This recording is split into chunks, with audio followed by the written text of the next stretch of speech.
From the moment we begin to understand the world, we are taught to expect. Expect good grades, expect love from others, expect a successful career, expect respect, attention, and recognition. This conditioning becomes so deep that we stop living in the moment and start living in the shadow of what should be. We measure every moment of life against what we think it must become, and in that constant comparison, something quietly dies within us. A person who is always chasing expectations cannot be at peace because his mind is always looking ahead, not at what is, but at what he thinks should be. And when reality does not match the image in his mind, pain begins. A student who expects to top the class suffers when he comes second. A man who expects his partner to behave a certain way gets hurt when she acts differently. A woman who expects her career to take off by a certain age begins to feel like a failure when life takes another turn. These are not small wounds. These are silent inner killings, eating our energy, draining our joy, and leaving us hollow.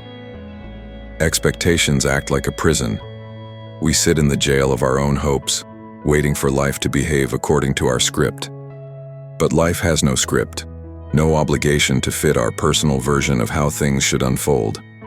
And the more rigid the expectation, the more violent the disappointment.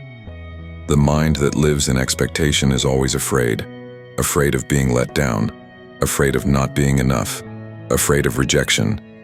It becomes desperate, clinging to outcomes, needing things to go a certain way just to feel safe or valuable. This desperation leads to misery. Imagine a man who expects to be famous. Every day he looks at others rising in the world and compares himself. He cannot enjoy his present work, cannot celebrate his current life, because his mind is somewhere else, in an imaginary future where he is applauded and known. This hunger for fame, success, love, or recognition eats away at the present moment, which is the only real life we ever have. Expectations also ruin relationships. We don't meet people as they are. We meet them as who we want them to be. We want our partner to always understand, our parents to always support, our friends to never disappoint. And when they fall short, as all human beings do, we feel betrayed. But is the pain really from their behavior, or from the image we had of them in our minds? The lover feels heartbroken not because the other stopped loving, but because the fantasy of eternal togetherness was broken. The son feels angry not because the parent did something terrible, but because the expectation of perfect parenting was not met. The friend feels lonely not because the other left, but because we expected constant validation. These expectations blind us to the reality of others. We stop seeing people and start seeing projections. That's why relationships become a battlefield, not because people change, but because our expectations do not match their truth. Look closely, and you'll see that expectations are just extensions of the ego. The ego wants control, and expectation is its way of pretending it has some. It says, I deserve this. I should have that. Life owes me. But life owes us nothing. It simply moves. And the moment we align with what is, instead of what should be, we find peace. When you stop expecting people to behave a certain way, you begin to relate to them with more compassion. When you stop expecting success in a particular form, you begin to enjoy the process of growth. When you drop the expectation to be someone great, you allow yourself to just be, and in that being, greatness may arise naturally. But if it doesn't, there is no suffering, because there is no psychological demand for life to be different than it is. A simple example.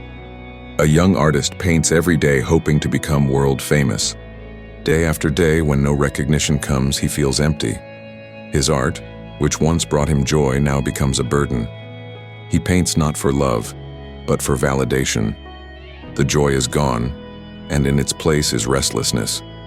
But if the same artist lets go of the expectation to be known and simply paints for the love of painting, something magical happens. He is free. Whether fame comes or not is no longer the point. His creativity flows again, because it's no longer chained by the need to achieve something. This is the difference between action with expectation and action with awareness. One creates suffering, the other brings freedom. The tragedy is that we don't see this clearly. We think expectation is natural, that we must expect from life, from people, from ourselves. But what we call natural is actually deeply conditioned. Children don't expect much. They live moment to moment, crying when hurt, laughing when pleased, moving on with ease. But as they grow, society injects ideas into them about who they must become, what they must earn, how they must behave. And slowly, the light in their eyes fades, replaced by tension, comparison, and a need to be someone. This is how expectation begins, not as a conscious choice, but as a learned disease. And like any disease, it needs healing. The healing begins with awareness, to see how often we expect, to notice the inner voice that says, "This should be happening. That person should not have done that. I must succeed by this time." When this voice is seen without judgment, a crack appears in the illusion. We begin to see that life is not hurting us. Our demands from life are. Consider someone chasing a dream job. They prepare, apply, and expect to get selected. But rejection comes.